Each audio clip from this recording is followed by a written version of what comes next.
Bapak Ibu segenap jemaat Tuhan, saya persilahkan untuk bersaat teduh, menyiapkan hati dan pikiran, konsentrasi untuk memasuki ibadah kita pagi ini.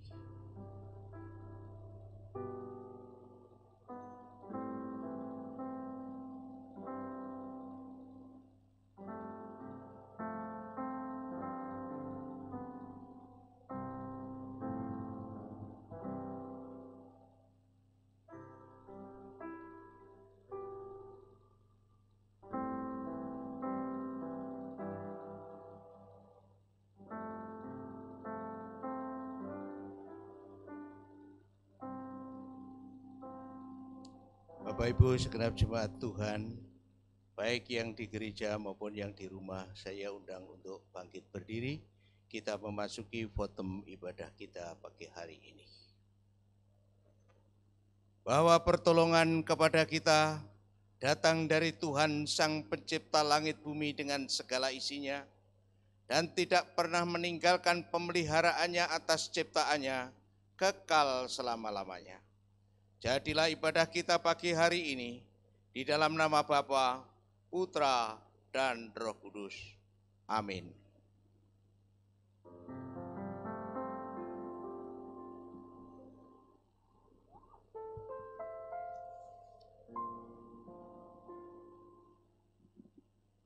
Shalom, selamat datang dan selamat beribadah bagi setiap jemaat Tuhan.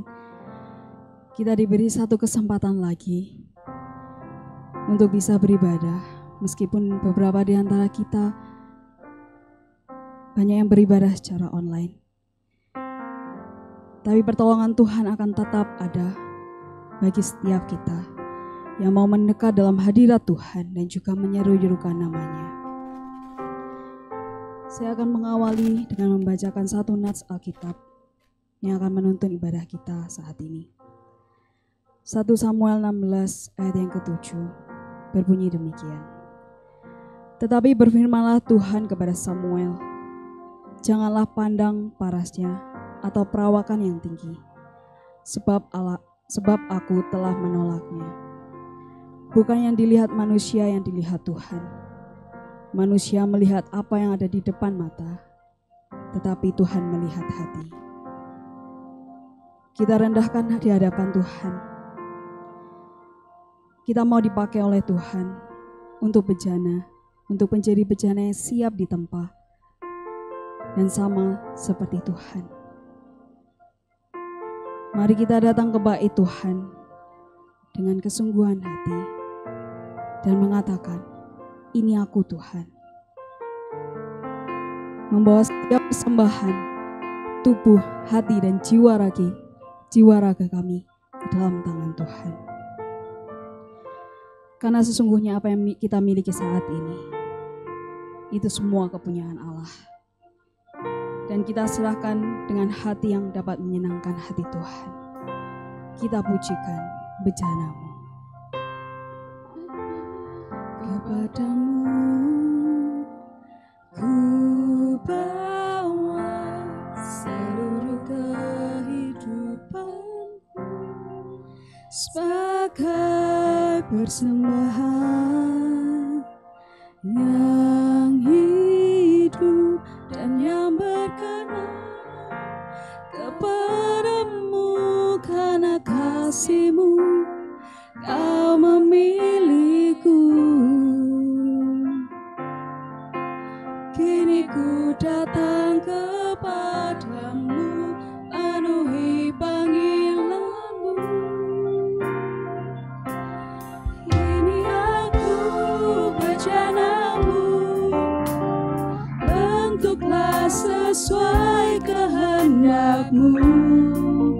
Ku genapi firman-Mu, oh Yesusku, jadikanku alat yang indah di mata-Mu, bejana yang sempurna seperti-Mu.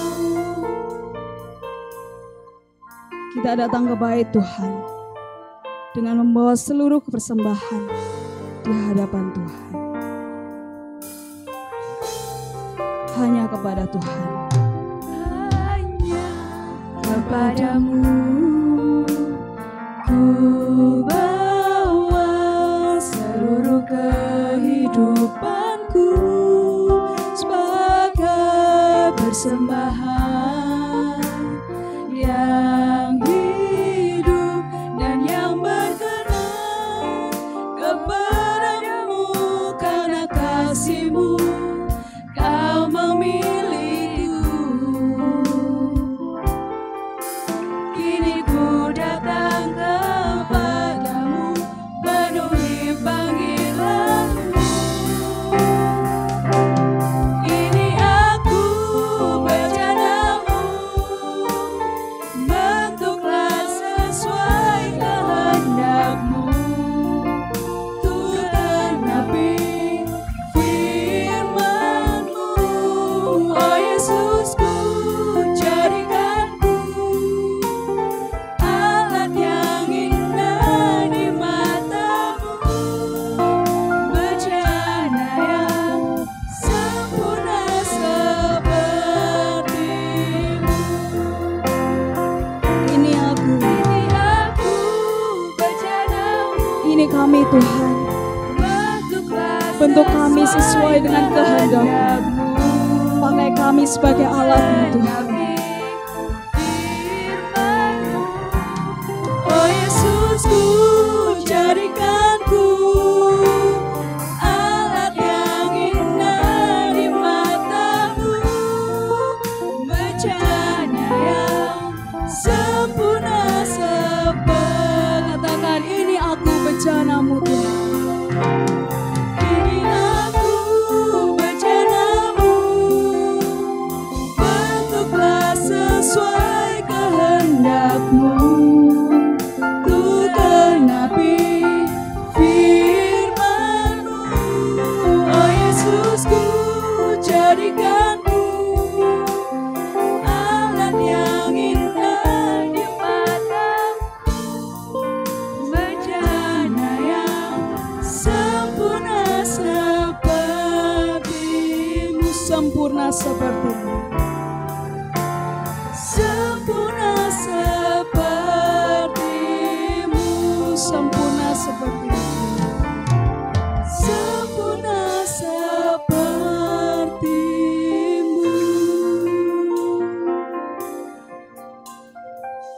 Mari kita tundukkan kepala, kita berdoa. Ini kami Tuhan. Kami datang ke hadirat-Mu. Kami membawa kerinduan kami Tuhan. Kami mau Engkau pakai kami menjadi alat-alat-Mu untuk memperlebar kerajaan-Mu Tuhan. Untuk memenangkan setiap hati yang belum terselamatkan. Kami bersyukur punya Allah seperti Engkau. Engkau memberikan kasih-Mu. Engkau menyurahkan seluruh pengorbanan yang sudah Engkau lakukan buat setiap kami. Terima kasih Tuhan, Kau selalu ada. Kau selalu membimbing kami. Kau selalu menuntun kami ketika kami kehilangan arah Tuhan. Saat ini kami datang. Kami mohon ampun Tuhan jikalau kami selama seminggu ini Tuhan kami melakukan kesalahan.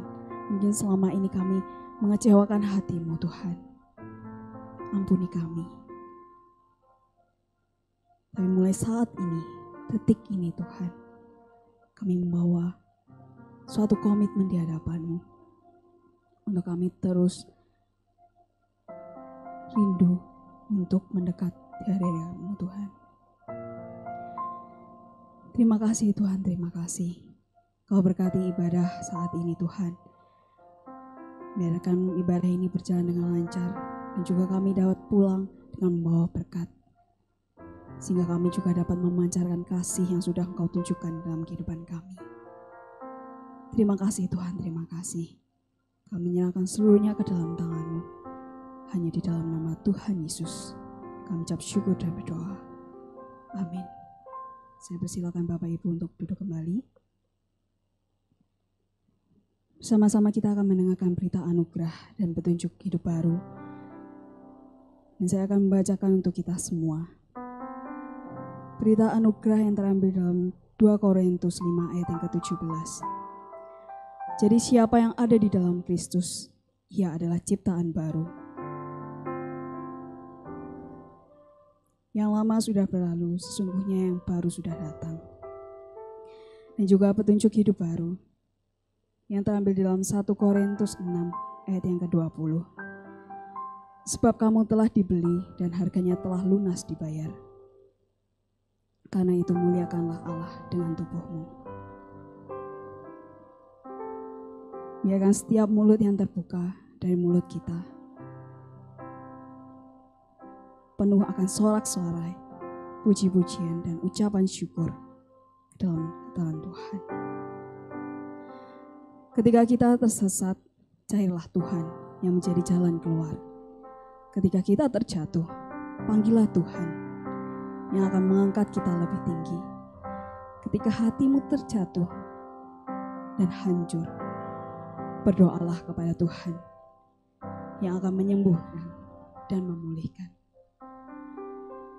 Pemeliharaan Tuhan tidak akan pernah berhenti, dan Tuhan akan menepati setiap janji-janjinya. Dia akan melakukan mukjizat bagi setiap kita yang percaya. Mari kita katakan, Engkau Bapa yang kekal. Kasih yang sempurna dari Tuhan telah kita terima dari hari lepas hari.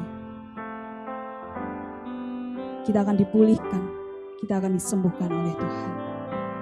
Mari kita percaya kepada Tuhan.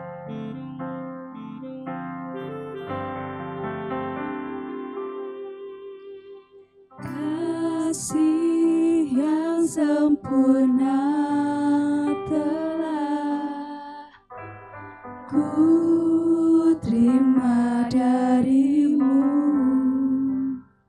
bukan karena kebaikanku, hanya oleh kasih karuniamu kau pulihkan aku, layakkanku untuk dapat memanggilmu Bapa. Kau beri yang ku minta saat ku mencari, ku mendapatkan. Ku ketuk pintumu dan kau bukakan, sebab kau Bapa-Ku, Bapa yang kekal. Takkan kau biarkan aku melangkah hanya sendirian. Kau selalu ada bagiku, sebab kau Bapa-Ku, Bapa yang kekal.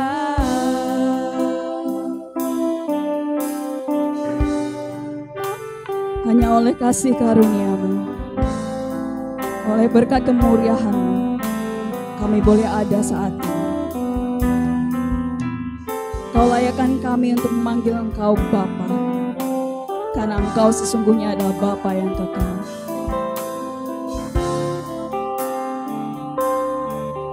Kasih yang sempurna. Kasih yang sempurna telah ku terima darimu, bukan karena kebaikanku, hanya oleh kasih karuniamu kau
selalu ada.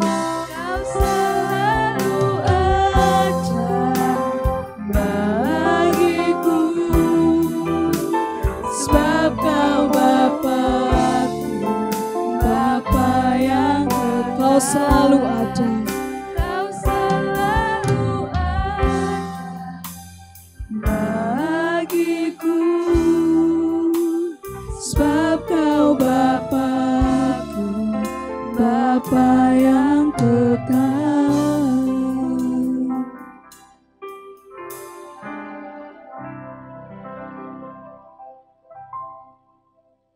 Mari kita bersatu dalam doa. Bapa di dalam surga, kami ucap syukur Tuhan atas kasih-Mu, sehingga hingga pada saat ini kami boleh berkumpul, walaupun banyak dari kami hanya bisa beribadah secara online, tetapi biarlah kasih-Mu tetap nyata di dalam setiap kami ya Tuhan. Sebentar Tuhan, kami akan menyerahkan setiap doa syafaat kami. Kami berdoa untuk anak-anak-Mu yang mungkin sedang dalam kelemahan tubuh ya Tuhan. Engkau memberkati setiap mereka, pulihkan mereka melalui obat-obat yang dikonsumsi, melalui dokter yang mereka datangi ya Tuhan. Engkau memberkati, biarlah Engkau juga boleh pulihkan mereka, sehingga mereka juga boleh sembuh seperti sedia kala. Kami juga berdoa untuk anak-anak-Mu yang mungkin sudah lama jauh daripada Engkau ya Tuhan. Engkau memberkati mereka, biarlah mereka juga boleh berbalik kepada Engkau. Mereka juga boleh kembali setia kepada Engkau ya Tuhan. Kami juga berdoa untuk anak-anak-Mu yang mungkin sedang bergumul dalam pekerjaan, untuk mereka yang mungkin saat sedang mencari pekerjaan. Engkau memberkati ya Tuhan. Kami percaya Engkau telah menyediakan yang terbaik bagi setiap kami. Kami juga berdoa untuk anak-anak-Mu yang mungkin sedang bergumul dalam perekonomian mereka, setiap usaha mereka. Engkau memberkati ya Tuhan. Biarlah Tuhan berikan berhasil setiap apapun yang menjadi kebutuhan mereka, apapun yang menjadi kerinduan mereka. Engkau memberkati ya Tuhan. Terima kasih ya Tuhan. Kami juga berdoa untuk pengurus dan majelis gereja. Berikan kesehatan bagi mereka, berikan hikmat bagi mereka.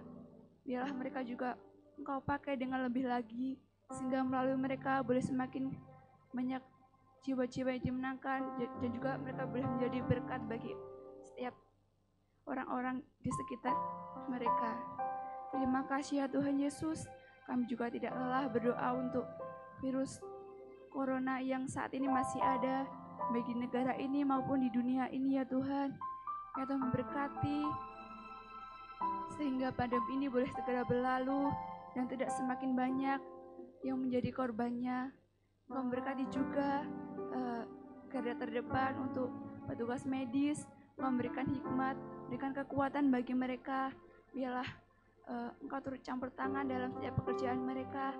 Mereka juga melakukan setiap tugas mereka dengan baik. Terima kasih ya Tuhan Yesus. Kami juga berdoa untuk bangsa dan negara kami. Engkau berkati kedamaian di negara ini. Mungkin bencana alam yang beberapa saat lalu banyak terjadi di negara ini. Engkau memberkati ya Tuhan. Biarlah kasih-Mu boleh nyata bagi setiap mereka. Kami juga berdoa untuk Syaf Semu ya Tuhan, yang saat ini tidak bersama-sama dengan kami. Engkau memberkati kesehatan bagi beliau, berikan kekuatan bagi beliau, karena Tuhan menyertai setiap apapun yang dilakukannya, setiap apapun yang menjadi kerinduannya. Terima kasih ya Tuhan Yesus. Seluruh doa permohonan kami ini kami serahkan ke dalam tangan kuasa-Mu. Hanya di dalam nama Tuhan Yesus kami sudah berdoa. Amin. Saya persilakan bagi setiap jemaat untuk mengambil saat berdiri.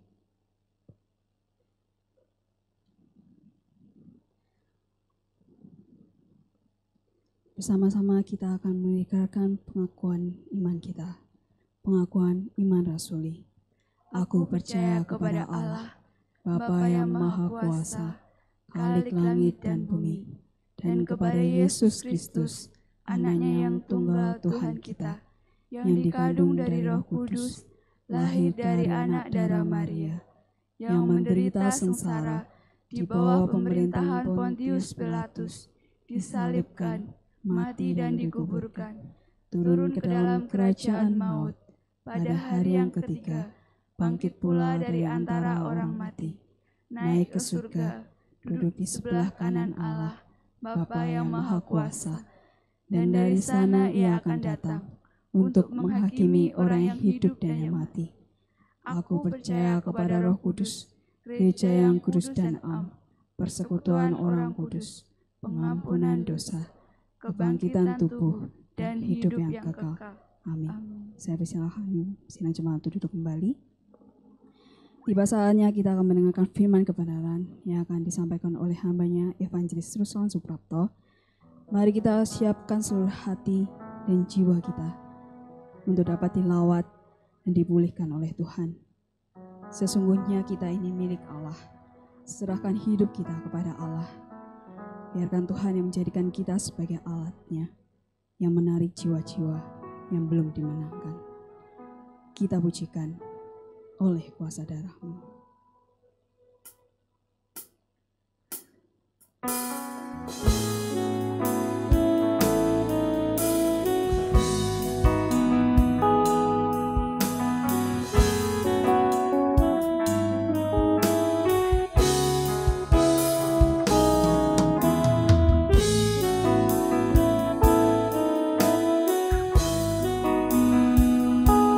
Mari kita bawa pujian-puji kita di hadapan Tuhan. Saat ku masuk ke hadirat-Mu.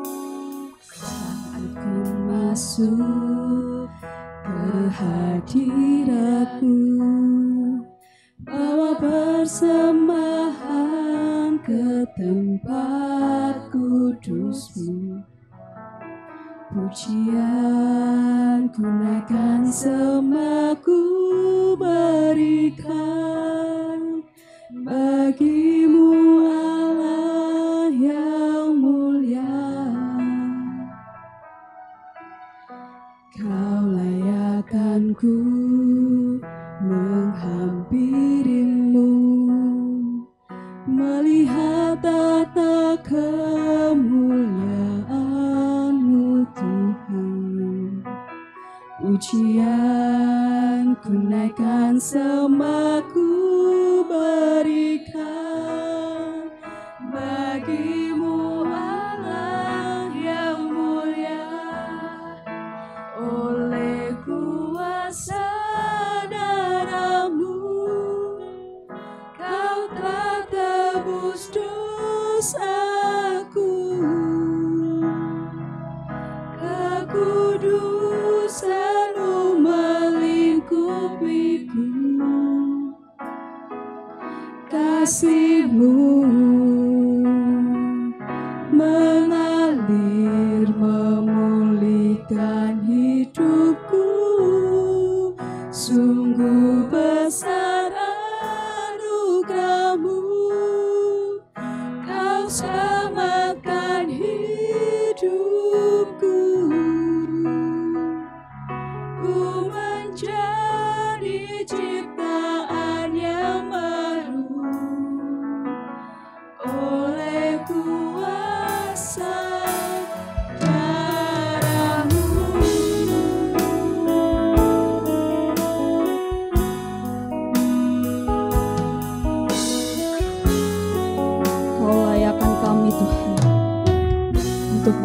dirimu.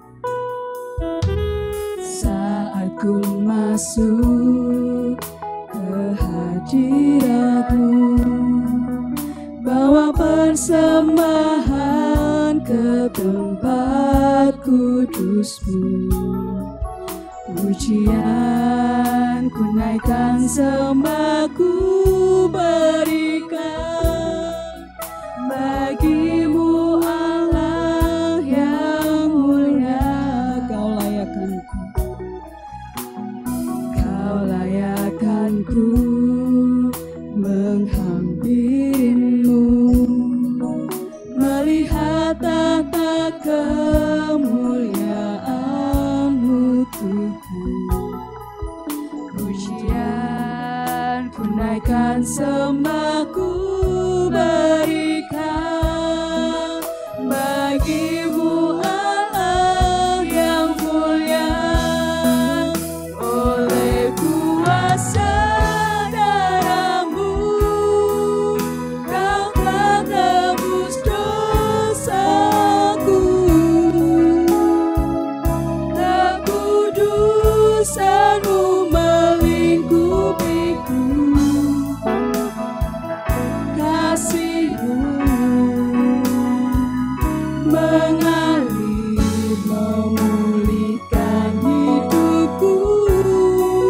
Sungguh besar anugerah-Mu, Kau selamatkan hidupku. Ku menjadi ciptaan yang baru oleh kuasa darah-Mu. Katakan, oleh kuasa darah-Mu. Oleh kuasa darah-Mu, Kau telah tebus dosaku. Kekudusan-Mu melingkupiku, kasih-Mu mengalir memulihkan hidupku. Sungguh besar anugerah-Mu, Kau selamatkan hidupku. Ku menjadi ciptaan yang baru oleh kuasa darah-Mu. Ku menjadi ciptaan yang baru. Ku menjadi ciptaan yang baru oleh kuasa darah-Mu. Sekali lagi, ku menjadi ciptaan yang baru. Ku menjadi ciptaan yang baru oleh kuasa darah-Mu. Kepada hambanya saya persilakan.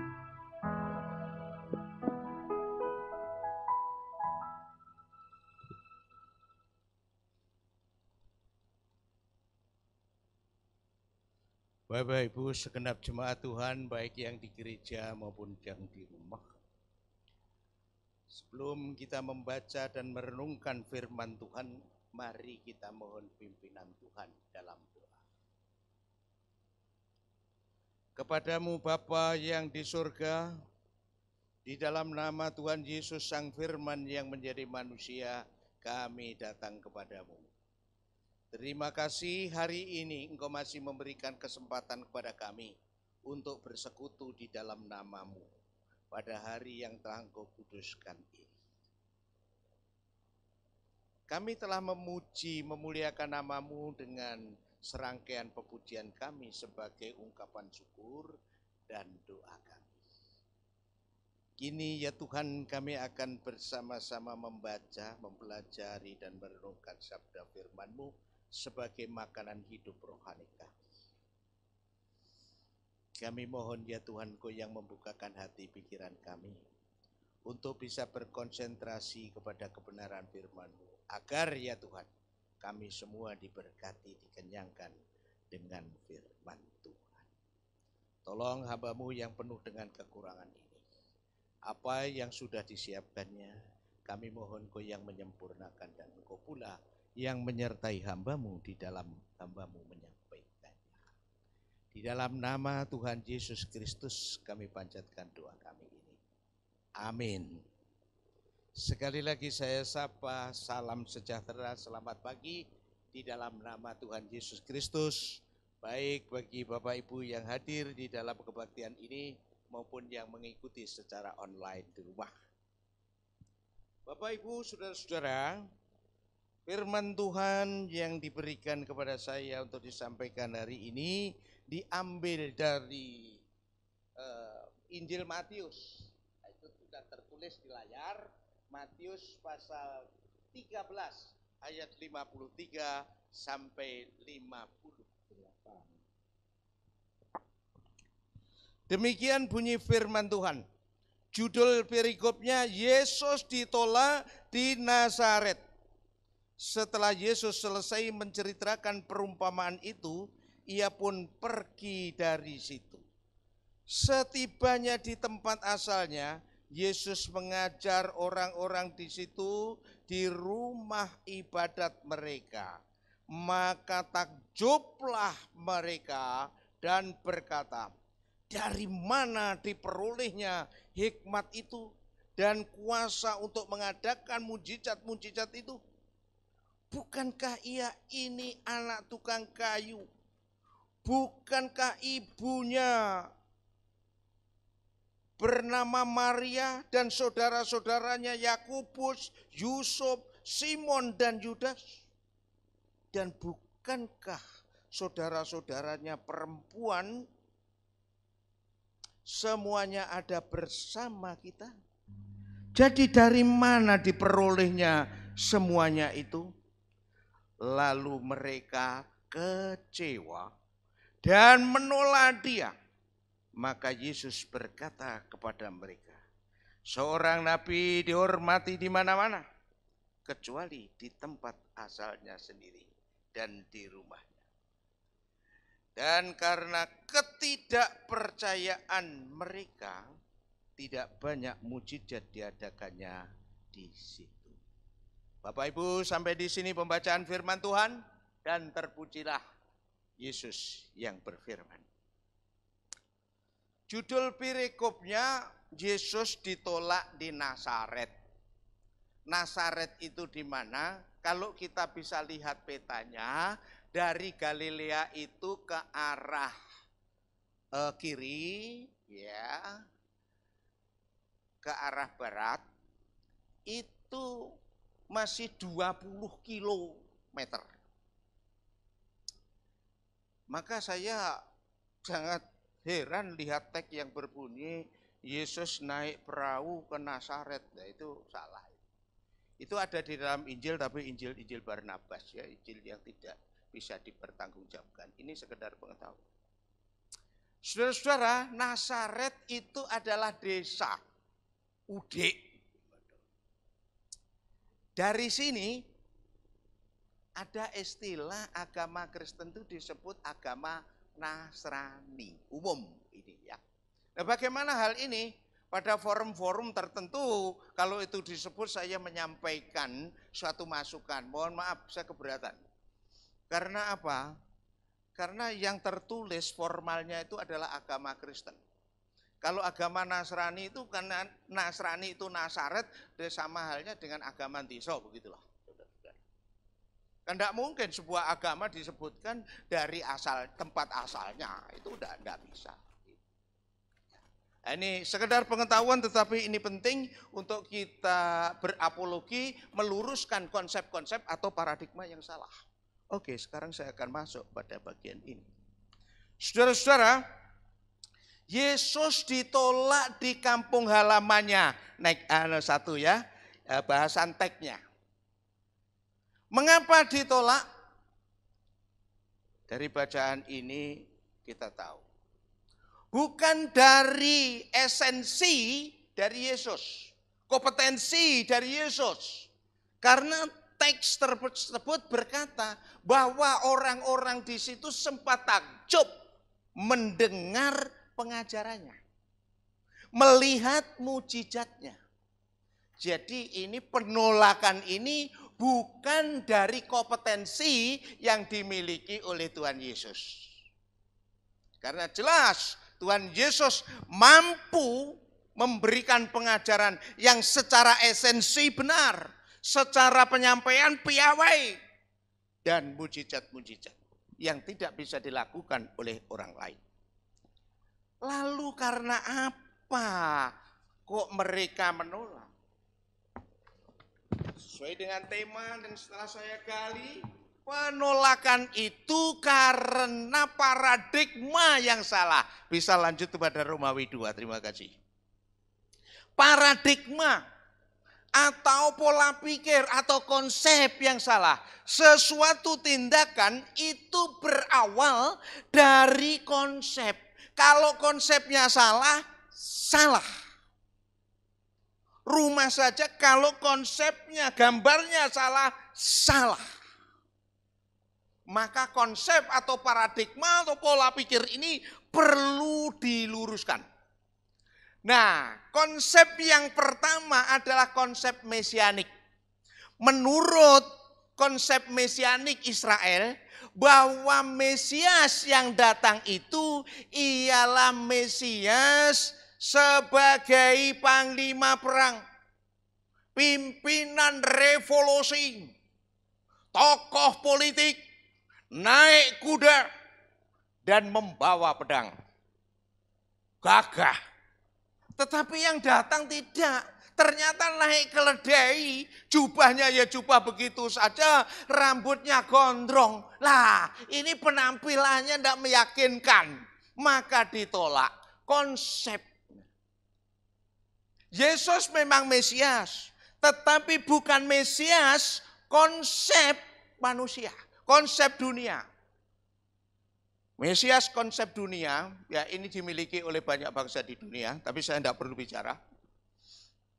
Konsep mesianik, konsep pembebas itu, bagi bangsa Israel yang pada waktu itu dijajah oleh Roma, bangsa Israel berkonsep bahwa Mesias yang akan datang itu adalah Mesias yang gagah perkasa, tak pernah terkalahkan, dan akan membebaskan bangsa Israel dari Roma.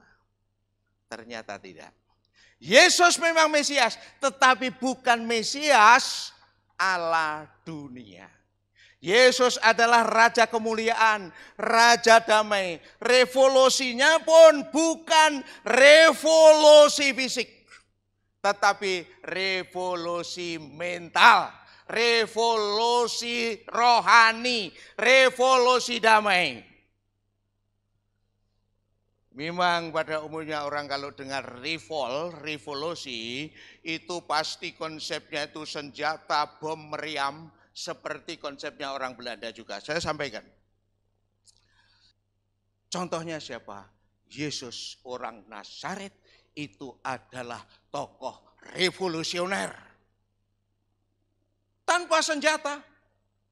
Kekristenan meluas sampai di mana-mana saudara-saudara. Yesus tidak pernah membawa pedang. Bahkan pisau dapur pun tidak pernah dibawa oleh Tuhan Yesus. Tetapi rival of Jesus, revolusi dari Tuhan Yesus Kristus sudah mempengaruhi seluruh dunia. Itulah revolusi mental yang sesungguhnya. Bukan bilang revolusi mental, revolusi akhlak, tetapi itu kekerasan, bukan itu. Oke. Yesus Raja kemuliaan, Raja surga, merevolusi mental. Dan revolusi mental ini nanti akan berdampak pada perubahan hidup, tata dunia baru. Kalau kita mau jujur bahwa dunia ini sudah banyak dipengaruhi oleh konsep pemikiran, oleh moral Kristen. Saya bahas yang kedua. Dasar penolakan yang kedua ialah konsep sosial. Apa? Disebutkan tadi. Bukankah dia ini kita kenal. Dia ini anaknya tukang kayu, dia itu tukang mebel. Kok mau jadi pemimpin? Inilah yang dipandang oleh manusia. Sering manusia menolak karena tata lahiriahnya. Karena penampilannya bisa terkecoh. Penampilan buruk dikira buruk, penampilan oke dikira oke. Tetapi penipu juga banyak yang berdasi. Ya. Itu sudah agak sulit dibedakan antara pendeta dengan pendusta, sudah sulit karena sama-sama berdasi, sudah. Itulah 1 Samuel 16 ayat 7 tadi mengatakan, manusia melihat apa yang di depan mata, tetapi Tuhan melihat hati. Tidak mampu melihat kompetensinya. Bagaimana paradigma yang benar? Paradigma yang benar,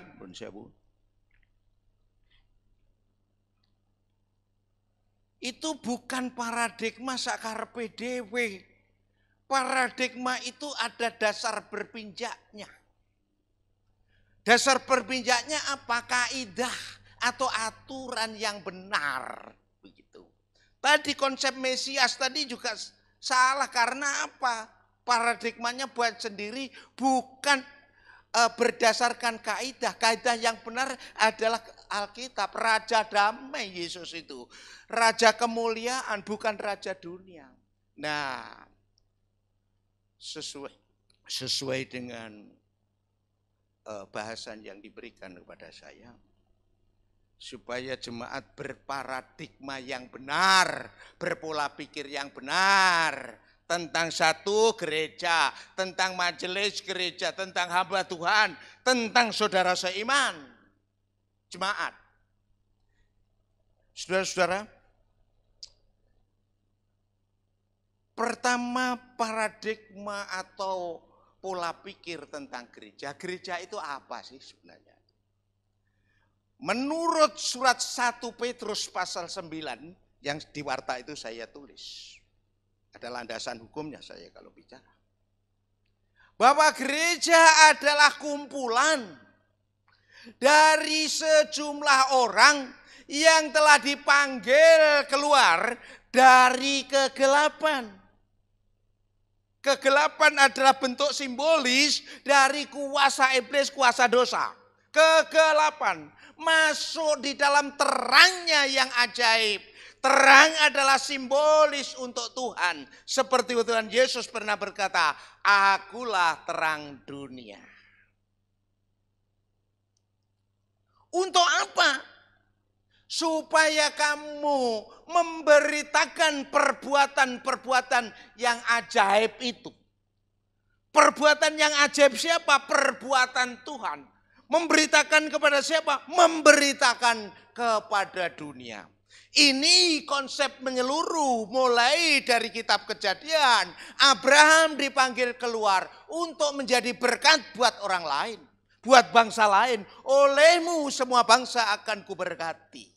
Melalui bangsa Israel secara kolektif supaya menjadi berkat bagi bangsa lain.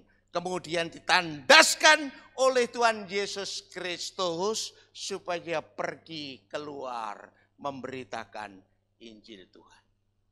Saudara-saudara, gereja mempunyai tugas pokok yang bernama Tritugas Gereja yang saya singkat Mardiko.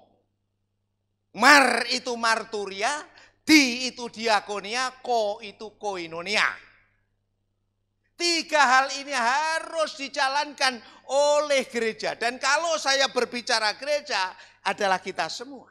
Komunitas Kristen.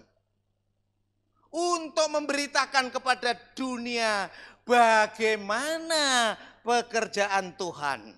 Bagaimana karya Kristus menyelamatkan. Menjadi saksi bagi dunia bagaimana itu persekutuan, bagaimana itu kepedulian. Di situ Mardiko, gereja terpanggil untuk melaksanakan itu. Yang kedua, hamba Tuhan. Pendeta majelis. penginjil pendeta itu siapa? Berdasarkan tata dasar pasal 56. Hamba Tuhan itu diatur, baik pendeta maupun majelis itu melalui tahapan kehidupannya. Tidak sembarangan itu. Kedua, pendidikannya, baik umum maupun teologi. Ketiga, wawancara dengan sinode atau katakanlah studi tes. Kalau sekarang namanya Departemen Teologi. Kalau zaman saya dulu Dewan Pendeta. Gitu. Wawancara. Setelah itu bukan ditahbiskan, istilahnya itu diteguhkan. Nah, ini menu saya di situ pada waktu itu. Ini mengapa melalui seperti itu? Ini menunjukkan pentingnya, menunjukkan selektifnya, dan tidak sembarangan. Tidak sembarangan bagi gereja, tidak sembarangan bagi yang bersangkutan. Next, maaf, masih di bagian itu. Majelis gereja, siapa majelis gereja itu? Itu bisa diatur di dalam tata dasar pasal 35 dan 44. Tata dasar sinode. Yaitu orang yang sudah memenuhi kriteria tertentu, dipilih dalam suatu forum pemilihan, ditetapkan atau diteguhkan dalam suatu upacara peneguhan, kemudian diberi kewenangan memegang kekuasaan tertinggi di dalam gereja yang dipertanggungjawabkan kepada jemaat. Wujud pertanggungjawabannya ada di dalam pasal 44. Ini kalau mau berparadigma yang benar, ada dasar berpinjaknya. Berikut jemaat. Siapa jemaat itu? Jemaat ialah saudara seiman di dalam Tuhan Yesus Kristus. Saudara, sering dinyanyikan kau saudaraku, kau sahabatku, ya, kau sahabatku, kau saudaraku. Dalam Kristus kita bersaudara. Bagus nyanyiannya. Akan lebih bagus kalau disertai dengan pelaksanaan. Baik. Next, Romawi 4, aplikasi. Aplikasi atau penerapannya bagaimana? Apa yang harus kita perbuat? Pertama, mari kita berparadigma atau berkonsep yang benar. Yang benar itu yang sesuai dengan kaidah. Kemudian dilaksanakan sesuai dengan konsep tersebut. Baik gereja terhadap warga gereja terhadap hamba Tuhan, demikian hamba Tuhan terhadap gereja. Kedua, bagaimana secara kolektif warga gereja terhadap gerejanya. Bagaimana jemaat terhadap majelisnya. Dan bagaimana majelis terhadap jemaatnya.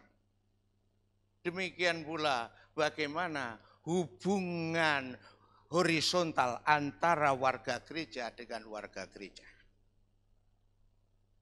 Yang kedua, hamba Tuhan dan majelis gereja adalah motor penggerak.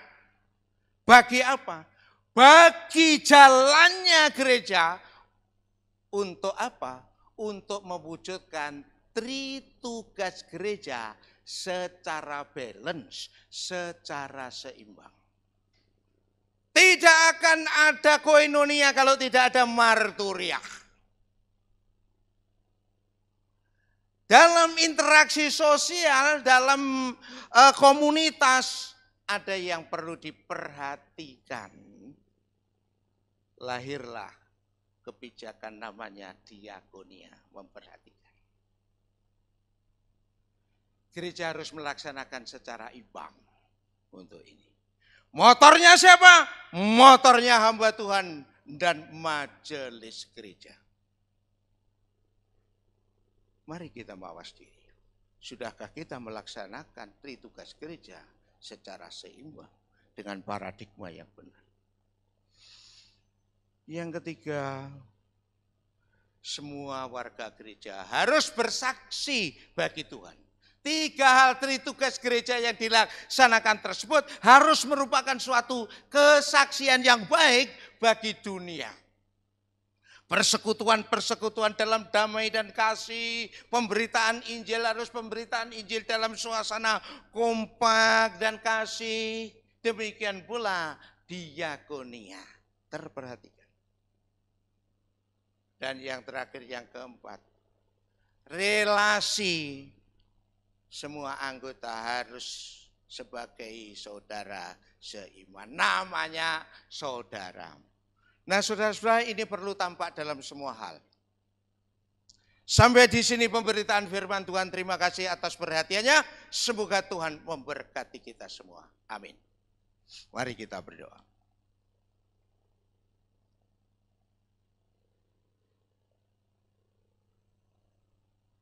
Kembali kami datang di hadapan hadirat-Mu ya Bapa di surga, di dalam nama Tuhan Yesus.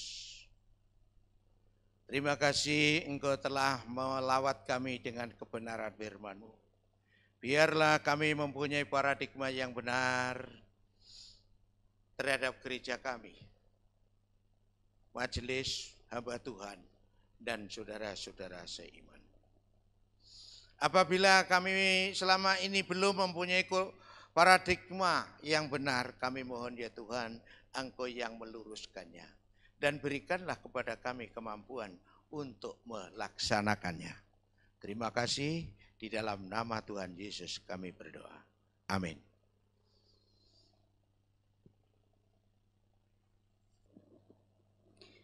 Bersyukur kita boleh mendengarkan firman Tuhan.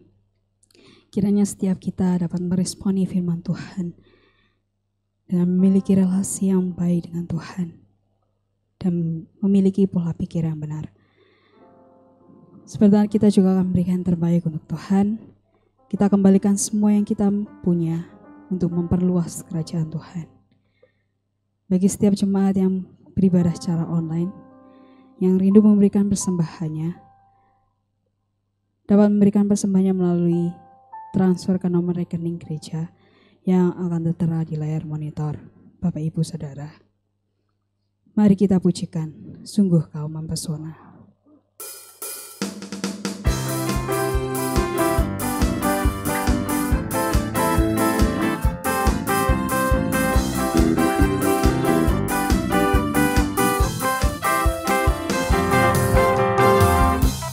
Sungguh Kau mempesona, segala perbuatanmu hapuskan raguku.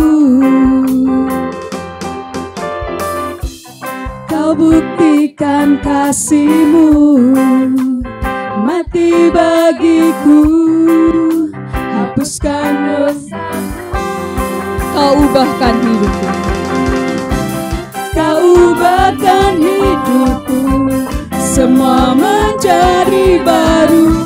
Sekarang ku bersuka di dalam-Mu, Yesusku. Kau jagai hidupku, melangkah di jalan-Mu, sampai ku terima mahkota kehidupanku.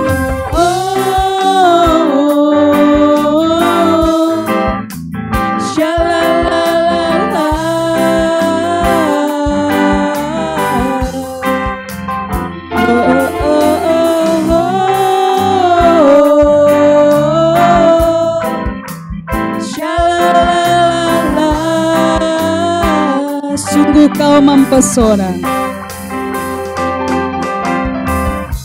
sungguh Kau mempesona, segala perbuatanmu hapuskan raguku. Kau buktikan kasih-Mu, mati bagiku, hapuskan dosaku.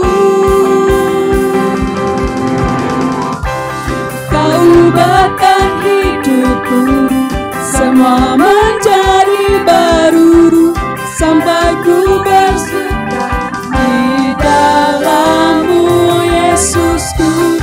Kau jagai hidupku, melangkah di dalam-Mu sampai ku terima mahkota kehidupanku.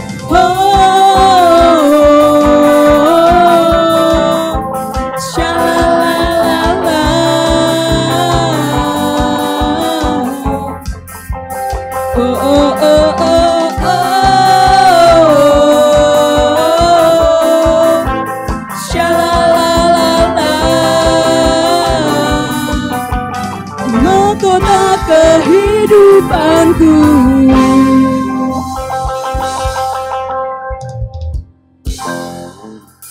Segala puji syukur hanya bagi-Mu Tuhan.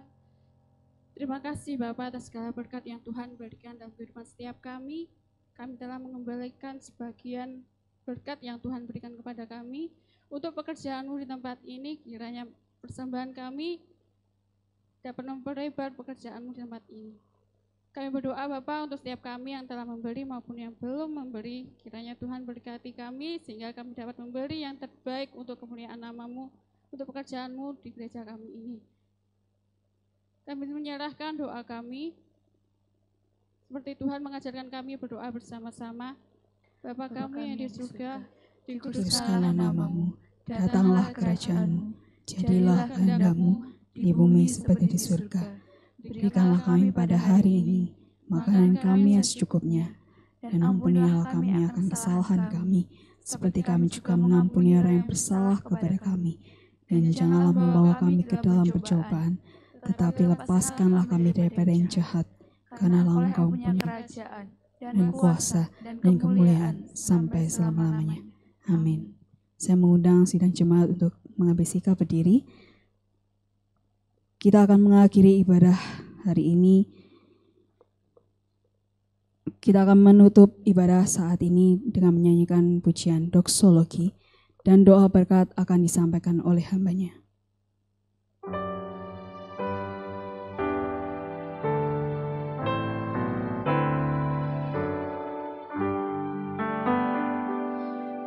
Puji Allah Bapa Putra,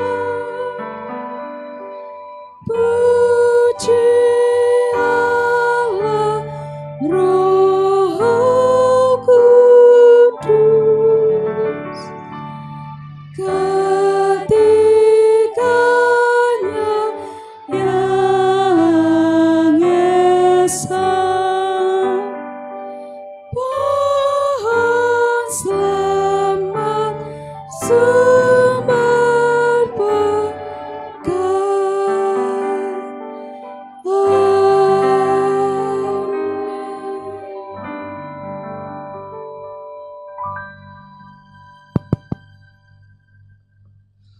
Bapak Ibu segenap jemaat Tuhan, baik yang ada di gereja maupun yang ada di rumah, mari kita kembali datang kepada Tuhan.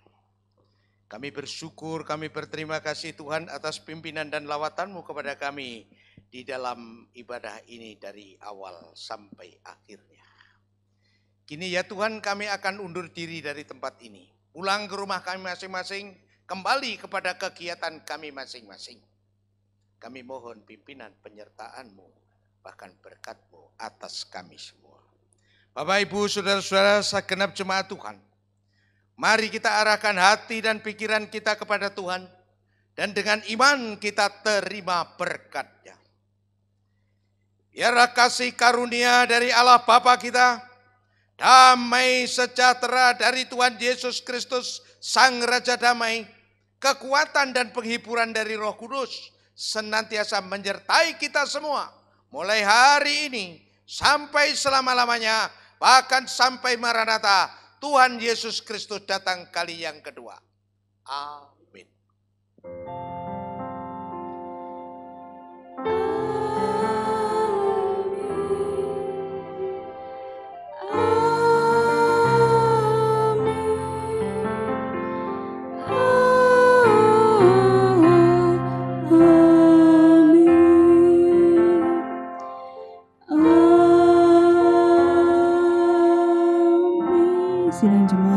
silakan duduk kembali. Ibadah selesai, silakan mengambil saat teduh.